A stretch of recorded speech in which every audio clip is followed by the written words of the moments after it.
Hello guys, welcome to the channel.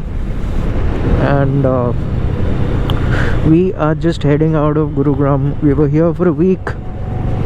Now that is over and we are heading back. We're headed towards Ghaziabad right now, and soon we'll be crossing Ambience Mall, which will come on our right. It's a landmark in itself. So for anybody who has just heard about it, not seen it, you're definitely missing out.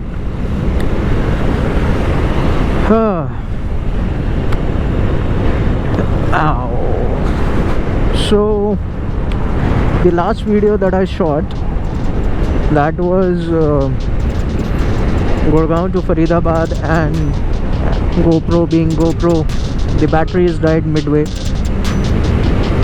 and the very important discussion that we were having, cruiser, that got spoiled. So we'll take it up again, but since we are on the highway and talking about the city is a sort of a disrespect to the beautiful roads, we'll take it up once we enter the city. Till then, have fun on the highway.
Okay, so I think this is a good time to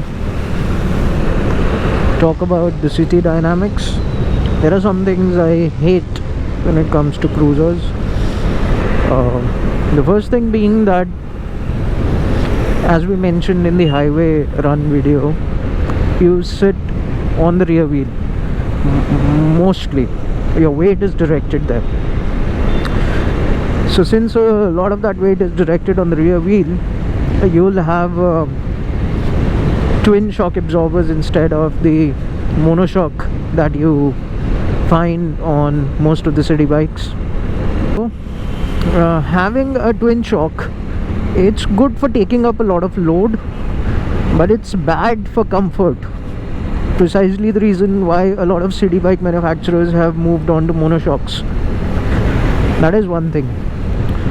Second thing is, since the handlebar is coming towards you, it becomes difficult to maneuver it in the city.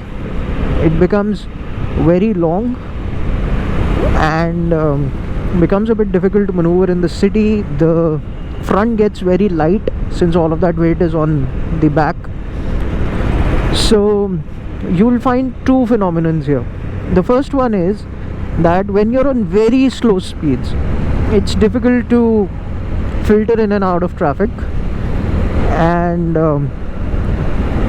since all of that weight is there, cruisers are heavy, they're made of metal, so it's a bit difficult to maneuver them in the city. The second phenomenon is that if you're in speeds like 20, 30, 40, you'll find that the front is too light, and you'll find that to be a problem in maneuvering. While you're applying brakes, you'll find the vehicle going like this. That's because the front gets too light. All of that weight is transferred behind. Precisely the phenomenon that you see in scooters. The engine, everything is on the rear wheel, so the front gets very light. So these three things. The fourth thing is, as mentioned previously, they're heavy, and if they're heavy, they are difficult to put in a tight parking spot or to bring them out of a parking spot. Many a times you'll have to get down, pull them, then get out of some place. It becomes a bit problematic. And if you have luggage behind you, you're sitting a lot straight, so that becomes an advantage because you can take a bit of a backrest there. That luggage can work as a backrest, so that is a good thing. Like every vehicle, some good things, some bad. A lot of benefits as well. Benefit is, if you're in the city driving for an hour and a half, 2 hours, you don't get so tired. You're kind of comfortable. So yeah, but the reasons why I won't go for a cruiser again is that I'm not one of those people who drive a lot on the highways. My riding is 60-40. 60% of it is in the city, so it's not a problem with the format of the vehicle. It's an error on my part in taking up the decision of buying a cruiser. So getting back to the discussion, so this is why you see a lot of different formats of vehicles available from the same manufacturer, with the same engine configuration, more or less, with slight tweaking. You have a Pulsar 220 and an Avenger 220, both from the same manufacturer, Bajaj. You have a KTM Duke 250, now you have a Dominar 250, and you also have a Pulsar. I don't know if it's still in production or not, but I remember they had one Pulsar 250 also. So you see, this is how it goes. You have an RC 200, you have a Duke 200, now you have a Pulsar NS 200. So this is precisely the reason manufacturers go for it, because they understand that the needs of the customer vary. So in order to cater to a wider range of audience, they have to come up with all of these variants of the same vehicle, which is good in a way.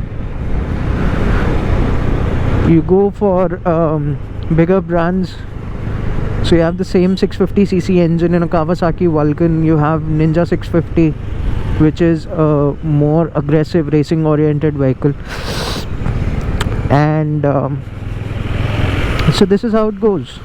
Examples can go on forever, but the point is, when you're buying the vehicle, you need to not get swayed by the marketing gimmicks. You need to understand what is the use of the vehicle, what is the kind of use that you're going to put your vehicle in. Take a test ride, talk to people who already own it. It's important. And yeah, another point that I missed in my highway ride video about the Avenger was that 220cc is more focused on the torque to help it in the hills. All said and done, that kind of robs the engine from the outright power figures it should have, being a 220cc. It's not aerodynamic. The 16.5 bhp that it produces, it's not enough for the highway. After 70-75, you tend to feel as if the engine is really struggling to take you along. and as I said, it's not aerodynamic, so that is kind of the peak. I remember I owned a Phaser before this, and I remember driving at 75-80 with such an ease because it was aerodynamic.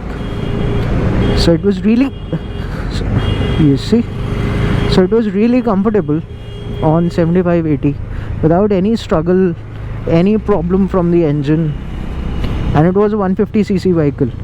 So this is the kind of comparison that I'm trying to put on here, is that aerodynamics do play a lot of role when it comes to your highway riding ability. It's important. And now that was 12.5 13 bhp. This is 16 bhp. It's got 70 cc's more.